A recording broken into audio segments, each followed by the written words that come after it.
Through all our veils and shrouds of daily pain, through our bruised bruises and reopened scars, he falls and stumbles with us, hurt again when we are hurt again. With us, he bears the cruel repetitions of our cruelty, the beatings of already beaten men, the second rounds of torture, the futility of all unheeded pleading, every scream in vain.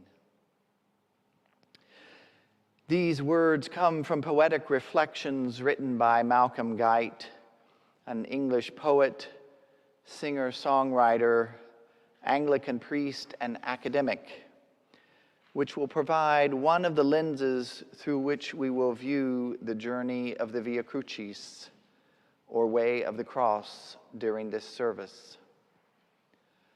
While the Via Crucis is an ancient practice that started in the early centuries after Christ's death as a pilgrimage in Jerusalem and became localized in the 15th and 16th centuries for spiritual devotion, Guite's poetry reminds us that the Via Crucis is not simply something in the distant past to be viewed from afar, but is also something that touches us even today through the cruel repetitions of our cruelty, the beatings of already beaten men.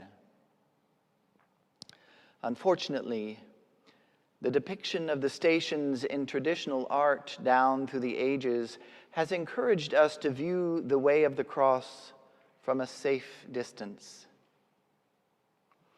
Guite's reflections also remind us that the Via Crucis is also the Via Dolorosa, the way of sorrow as well. Through our bruised bruises and reopened scars, the journey of Holy Week, and particularly of Good Friday, invites us to remember that Christ's sorrow and passion is with us even today, as companion of the most vulnerable among us in their own suffering and torture, and as the subject of every unheeded pleading, every scream in vain. Thus, tonight we have chosen to depict each station on the Via Crucis with a contemporary image that asks us to see how the way of the cross is still experienced and created even today. And because of the nature of the way of sorrow and suffering, we are aware, and we want you to be aware as well, that some of the content in these images tonight may reopen wounds which are traumatizing. We therefore ask you to exercise care for your own spiritual health and well-being, even while we hope you will take this journey with us. Thankfully, even on the way of suffering, we are not without hope. For this side of the cross, we cannot experience Friday without also looking through to Sunday. In his journey of solidarity with us, Christ carried the offering of ultimate abundance for another, so that we might experience healing and wholeness.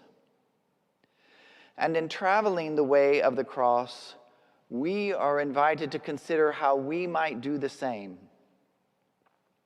Thus, on the altar table tonight, you will see our own offering of abundance in the form of food, which will be distributed tomorrow to those in need. May we, in walking the way with Christ, both find healing and bring wholeness.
Pilate said to them, "Why? What wrong has he done?" They shouted even louder, "Crucify him!" Pilate wanted to satisfy the crowd, so he released Barabbas to them. He had Jesus whipped, then handed him over to be crucified.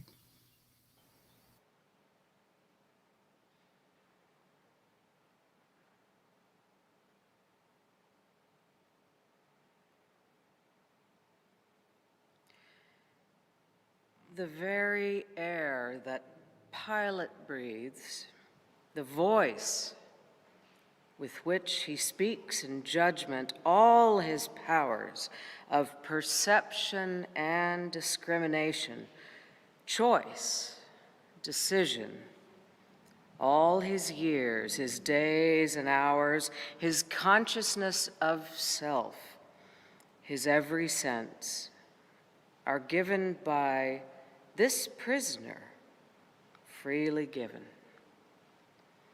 The one who stands there making no defense is God. His hands are tied, his heart is open, and he bears Pilate's heart in his and feels that crushing weight of wasted life. He lifts it up in silent love. He lifts and heals. He gives himself again with all his gifts into our hands. As Pilate turns away, a door opens. This is Judgment Day.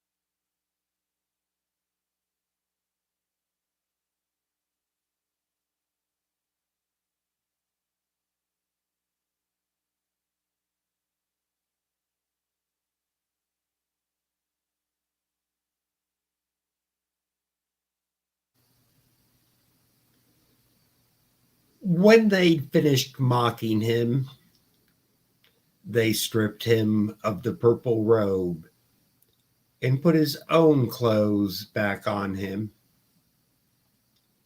Then they let him out to crucify him.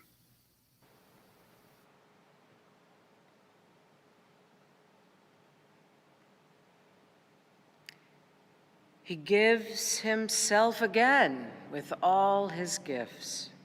And now we give him something in return. He gave the earth that bears, the air that lifts, water to cleanse and cool, fire to burn, and from these elements he forged the iron. From strands of life he wove the growing wood. He made the stones that pave the roads of Zion. He saw it all and saw that it is good. We took his iron to an edge, an axe's blade. We made a cross, took the axe and laid it to the tree. We made a cross of all that he has made and laid it on the one who made us free. Now he receives again and lifts on high the gifts he gave, and we have turned awry.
It was certainly our sickness that he carried, and our sufferings that he bore.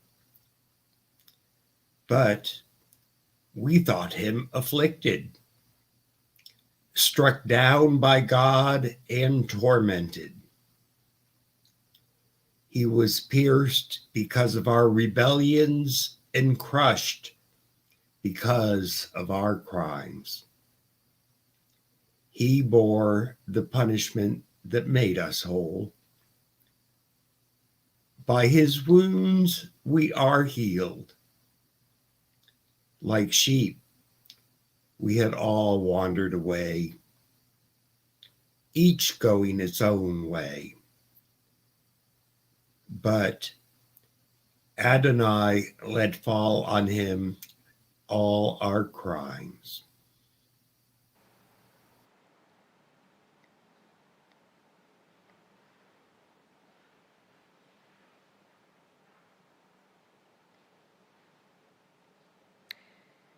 He made the stones that pave the roads of Zion, and well he knows the path we make him tread. He met the devil as a roaring lion and still refused to turn these stones to bread, choosing instead, as love will always choose, this darker path into the heart of pain. And now he falls upon the stones that bruise the flesh, that break and scrape the tender skin. He and the earth he made were never closer. Divinity and dust come face to face. We flinch back from his Via Dolorosa. He sets his face like flint and takes our place. Staggers beneath the black weight of us all and falls with us that he might break our fall.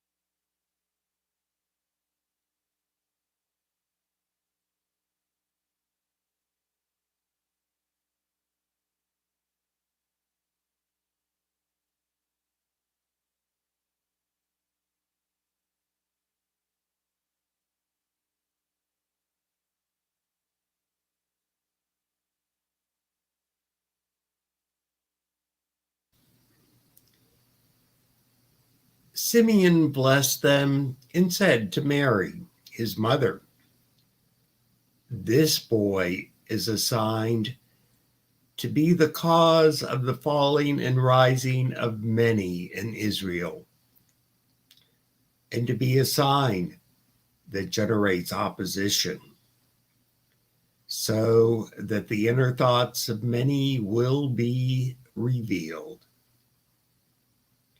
And a sword will pierce your innermost being too."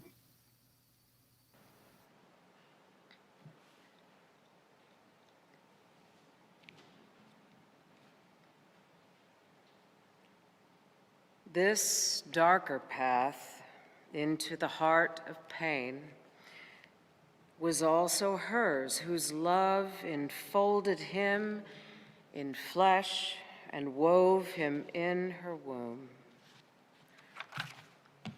Again, the sword is piercing. She who cradled him and gentled and protected her young son must stand and watch the cruelty that mars her maiden making. Waves of pain that stun and sicken pass across his face and hers as their eyes meet. Now she enfolds the world he loves in prayer. The mothers of the disappeared who know her pain, all bodies bowed and curled in desperation on this road of tears. All the grief-stricken in their last despair are folded in the mantle of her prayer.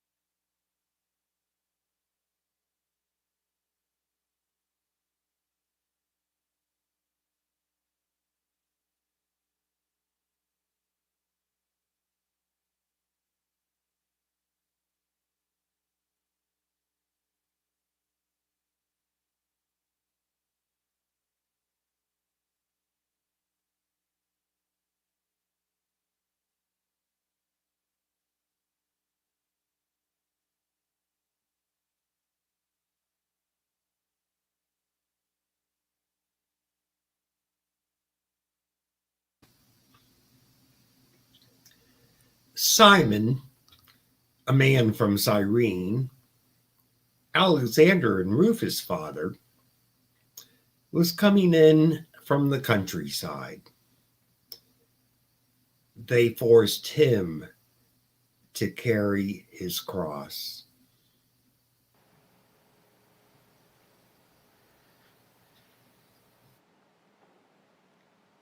In desperation on this road of tears, bystanders and bypassers turn away.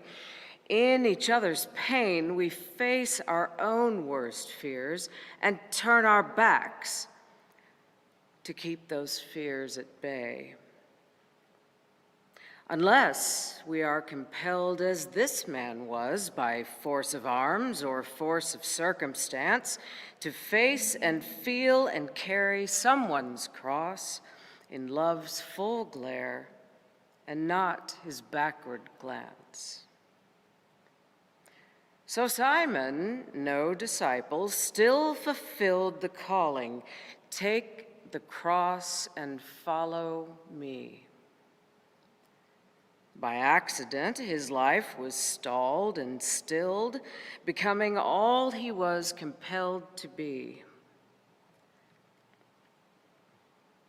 Make me like him, your pressed man and your priest, your alter Christus, burdened and released.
Take my yoke and come with me, oh, take my yoke. Take my yoke, I am beside you. Take and learn humility. Take my yoke. Take my yoke. Rest in me, O weary traveler, rest in me. Rest in me and do not fear, oh, rest in me.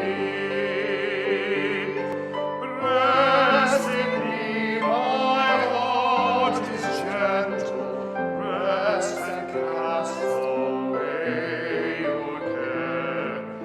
Rest in me.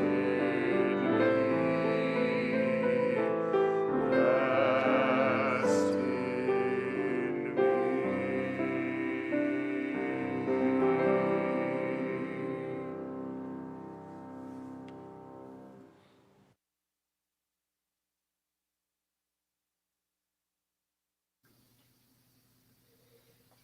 He grew up like a young plant before us, like a root from dry ground. He possessed no splendid form for us to see, no desirable appearance. He was despised and avoided by others, a man who suffered, who knew sickness well. Like someone from whom people hid their faces, he was despised. And we didn't think about him.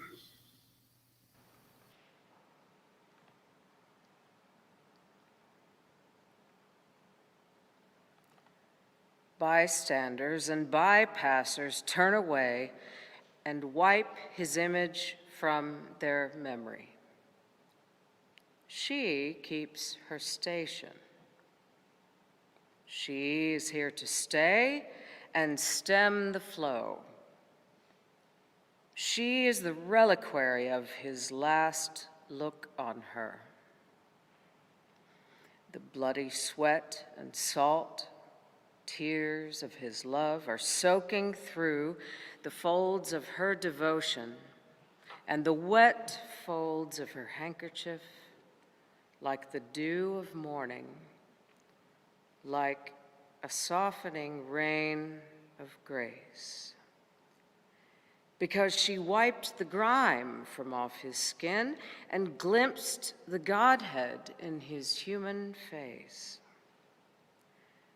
whose hidden image we all bear within. Through all our veils and shrouds of daily pain, the face of God is shining once again.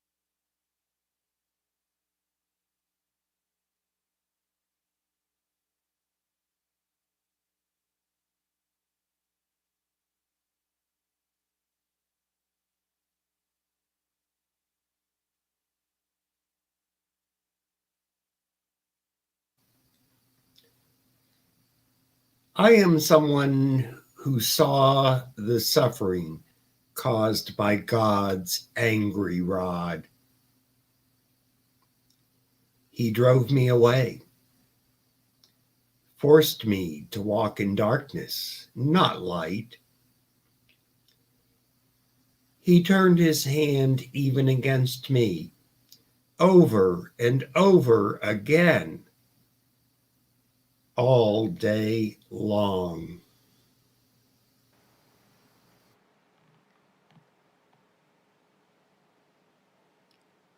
Through all our veils and shrouds of daily pain, through our bruised bruises and reopened scars, he falls and stumbles with us, hurt again when we are hurt again. With us, he bears the cruel repetitions of our cruelty, the beatings of already beaten men, the second rounds of torture, the futility of all unheeded pleading, every scream in vain. And by this fall, he finds the fallen souls who passed a first but failed a second trial. The souls who thought their faith would hold them whole and found it only held them for a while. Be with us when the road is twice as long as we can bear by weakness. Make us strong.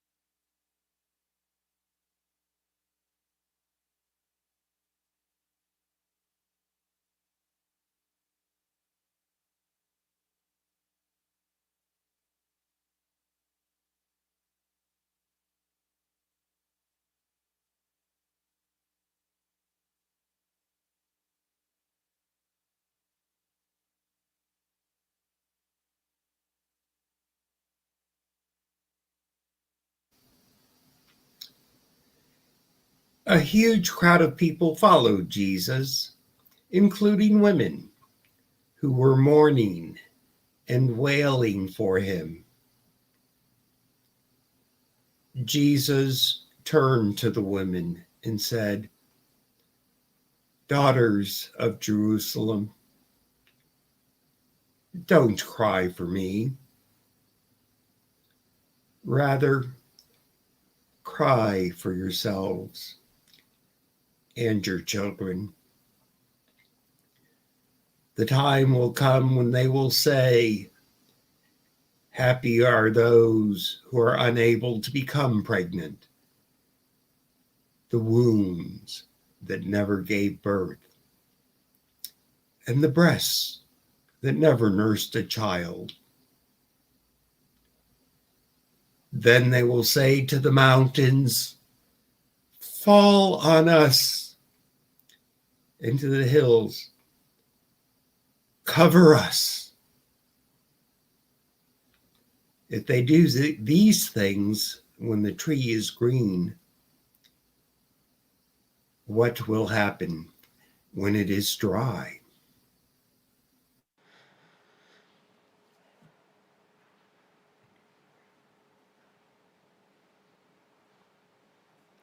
He falls and stumbles with us, hurt again. But still he holds the road and looks in love on all of us who look on him. Our pain is close to him as his. These women move compassion in him as he does in them. He asks us both to weep and not to weep. Women of Gaza and Jerusalem, women of every nation where the deep wounds of memory divide the land, lives of all your children, where the mines of all our wars are sown, Afghanistan, Iraq, the Côte d'Ivoire. He reads the signs and weeps with you, and with you he will stay until the day he wipes your tears away.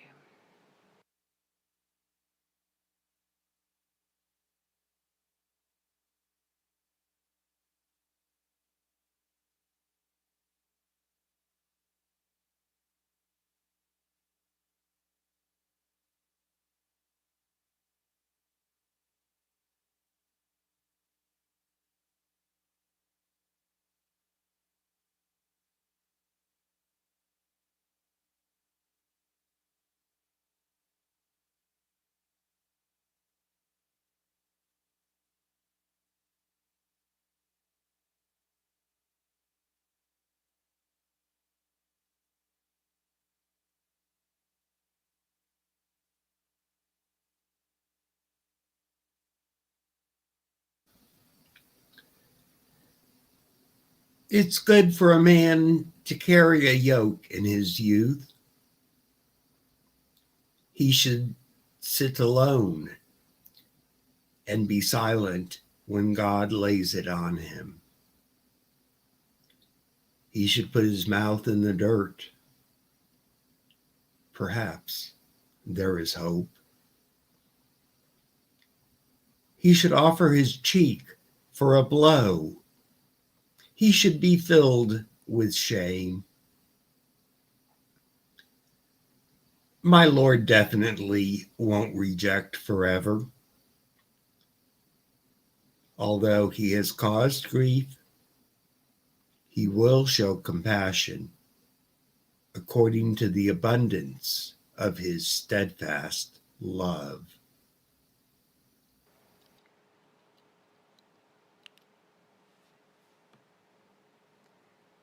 He weeps with you, and with you he will stay when all your staying power has run out. You can't go on, you go on anyway. He stumbles just beside you when the doubt that always haunts you cuts you down at last and takes away the hope that drove you on. This is the third fall, and it hurts the worst. This long descent through darkness to depression, from which there seems to be no rising, and no will to rise, or breathe, or bear your own heartbeat. Twice you survived. This third will surely kill. And you could almost wish for that defeat, except that in the cold hell where you freeze, you find your God beside you on his knees.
When they came to a place called Golgotha, which means skull place, they gave Jesus wine mixed with vinegar to drink. But after tasting it, he didn't want to drink it.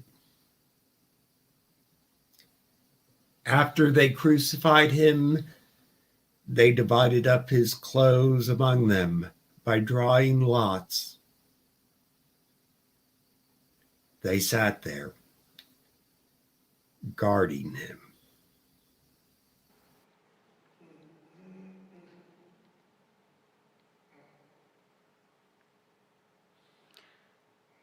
You can't go on. You go on anyway. He goes with you, his cradle to your grave. Now is the time to loosen, cast away the useless weight of everything but love. For he began his letting go before the worlds for which he dies were made, emptied himself, became one of the poor, to make you rich in him and unafraid. See, as they strip the robe off from his back, they strip away your own defenses too. Now, you could lose it all and never lack. Now you see what naked love can do. Let go these bonds beneath whose weight you bow. His stripping strips you both for action now.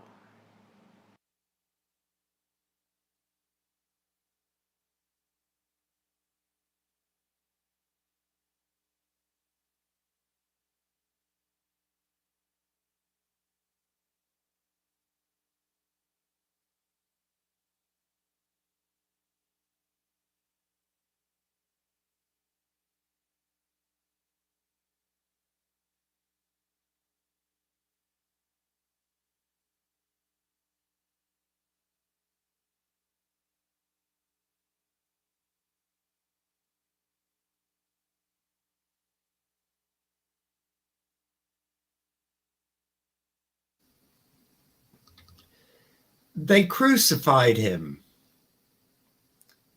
They divided up his clothes,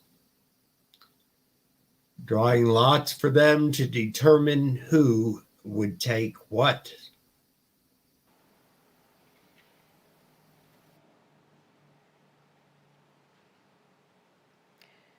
See, as they strip the robe from off his back and spread his arms and nail them to the cross.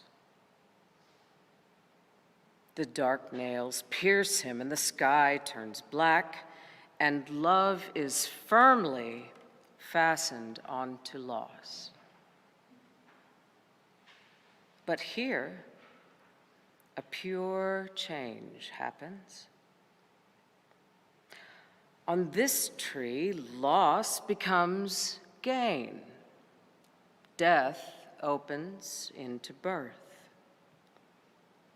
Here, wounding heals and fastening makes free. Earth breathes in heaven. Heaven roots in earth. And here we see the length, the breadth, the height, where love and hatred meet and love stays true. Where sin meets grace and darkness turns to light. We see what love can bear and be and do. And here, our Savior calls us to his side. His love is free. His arms are open wide.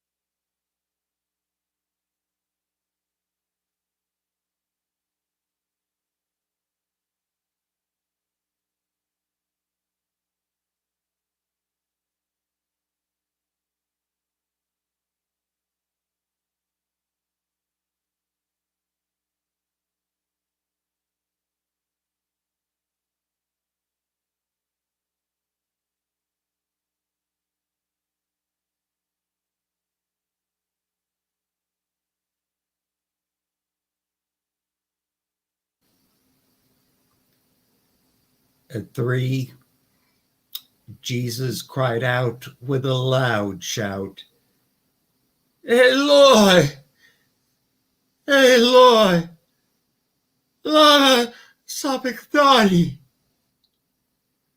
which means, my God,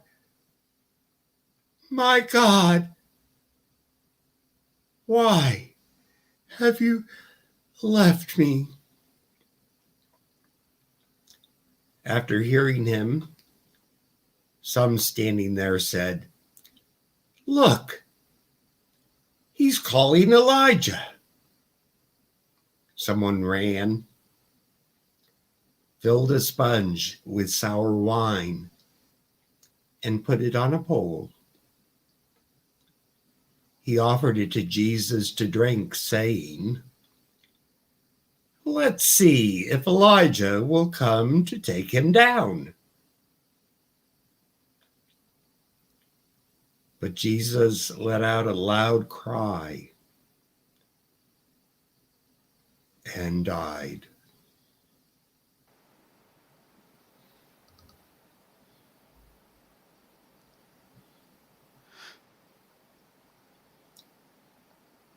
The dark nails pierce him, and the sky turns black. We watch him as he labors to draw breath. He takes our breath away to give it back, return it to its birth through his slow death. We hear him struggle, breathing through the pain, who once breathed out his spirit on the deep, who formed us when he mixed the dust with rain and drew us into consciousness from sleep. His spirit and his life, he breathes in all, mantles his world in one atmosphere. And now he comes to breathe beneath the pall of our pollutions, draw our injured air to cleanse it and renew. His final breath breathes us and bears us through the gates of death.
When the centurion and those with him who were guarding Jesus saw the earthquake and what had just happened, they were filled with awe and said, "This was certainly God's Son."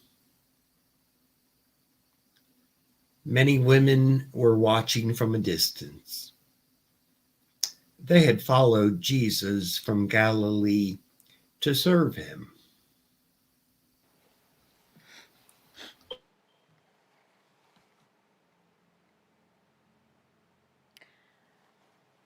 His spirit and his life he breathes in all. Now on this cross, his body breathes no more. Here at the center, everything is still, spent and emptied, open to the core. A quiet taking down, a prizing loose. A crossbeam lowered like a weighing scale, unmaking of each thing that had its use. A long withdrawing of each bloodied nail. This is ground zero. Emptiness and space, with nothing left to say or think or do, but look unflinching on the sacred face that cannot move or change or look at you. Yet, in that prizing loose and letting be, he has unfastened you and set you free.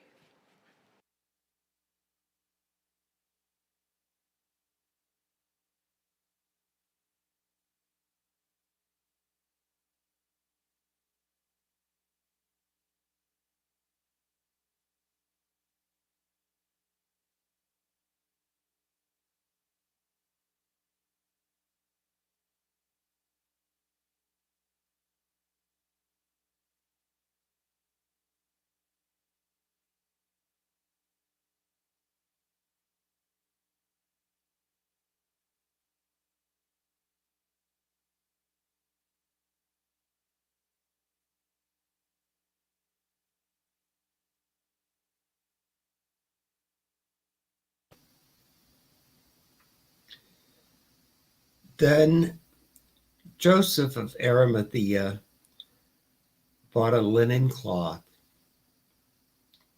took Jesus down from the cross, wrapped him in the cloth, and laid him in a tomb that had been carved out of rock. He rolled a stone against the entrance to the tomb.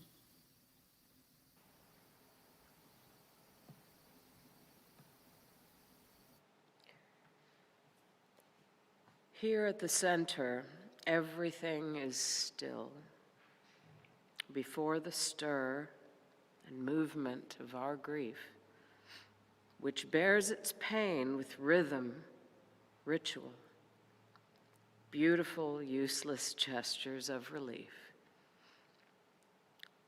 So they anoint the skin that cannot feel, soothing his ruined flesh with tender care,